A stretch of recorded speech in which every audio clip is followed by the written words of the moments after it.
Assalamualaikum warahmatullahi wabarakatuh. Saya Siti Aisyah binti Gani yang memegang kad matrik D2019-108-7779. Hari ini saya akan membincangkan kepentingan organisasi dan kepimpinan di sekolah. Walau bagaimanapun, saya akan menerangkan dulu apa itu pengurusan pembelajaran. Pengurusan pembelajaran merupakan bidang pengurusan yang paling utama dalam bidang pendidikan. Bidang ini memberi impak yang besar bagi sebuah institusi pendidikan dalam melaksanakan tanggungjawab organisasi sekolah untuk mencapai prestasi cemerlang. Pengurusan pembelajaran banyak didefinisikan oleh tokoh-tokoh, antaranya menurut Ahmad Mahzan 2004, pengurusan boleh didefinisikan sebagai aktiviti yang teratur iaitu sistematik bagi mencari jawapan kepada beberapa soalan khusus yang dikemukakan tentang sesuatu masalah yang hakikatnya sudah dikenal pasti. Organisasi dan kepimpinan di sekolah amat penting. Hal ini kerana organisasi dan kepimpinan ini bertujuan untuk menambah baik sistem pelajaran dan untuk penambahbaikan pelajar. Dengan kata lain, kepimpinan ialah proses yang sangat berkaitan dengan pengaruh, yang mana seseorang pemimpin itu berjaya mempengaruhi orang bawah yang dipimpin supaya mengubah sikap dan tingkah laku mereka. Seseorang pemimpin mempunyai teknik-teknik yang dapat digunakannya bagi mengubah sikap dan tingkah laku orang lain. Teknik-teknik yang digunakan tidak perlu memaksa orang bawah supaya berubah. Mereka yang dipengaruhi masih dapat memilih sama ada mereka mahu berubah ataupun tidak mahu berubah. Okey, di sini dapat di sini kita dapat faham dengan jelas iaitu konsep kepimpinan. Pemimpin itu bertanggungjawab untuk mengubah orang bawahan untuk berubah ke arah yang lebih baik. Pemimpin ini mempunyai tanggungjawab yang sangat penting untuk memastikan organisasi yang dipimpinnya itu berjalan dengan lancar dan sentiasa berubah untuk menjadi lebih baik. Antara kepentingan lain organisasi dan kepimpinan ialah organisasi sangat penting untuk memastikan kemajuan dan kelancaran dalam bidang pendidikan yang sangat luas di negara. Dalam hal ini, organisasi merupakan sebahagian daripada sistem pendidikan yang menentukan kelangsungan hala tuju negara dalam pendidikan.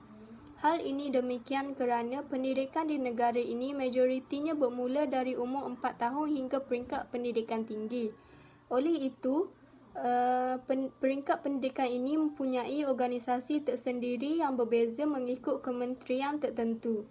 Organisasi-organisasi peringkat pendidikan ini mempunyai perancangan dan pengatur caraan yang tertentu dan bersesuaian dengan isu semasa bergantung terhadap peringkat pendidikan. Okey, di sini kita dapat lihat sesebuah organisasi itu mempunyai peranan untuk memastikan kemajuan dan kelancaran dalam bidang pendidikan ini.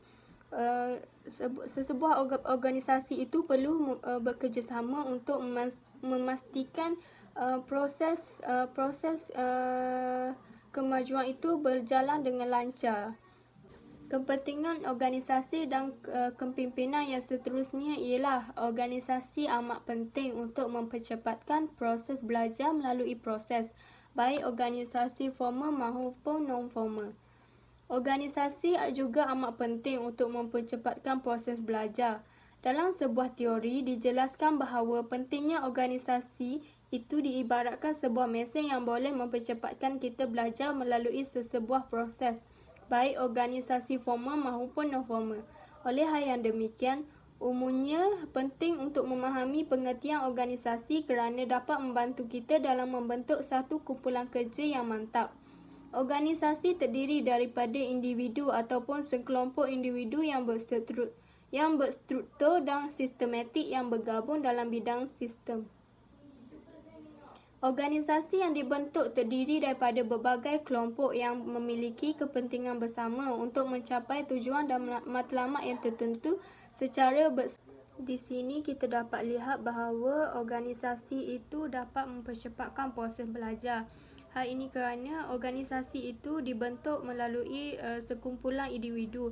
Apabila kumpulan kerja ini dapat bersatu untuk mempercepat untuk melaksanakan sesuatu itu. So kerja itu akan menjadi lebih mudah.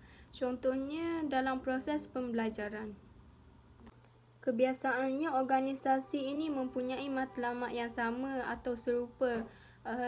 Maknanya individu yang ada dalam organisasi tersebut mempunyai matlamat atau tujuan yang sama. Itu sahaja untuk hari ini. Sekian, terima kasih.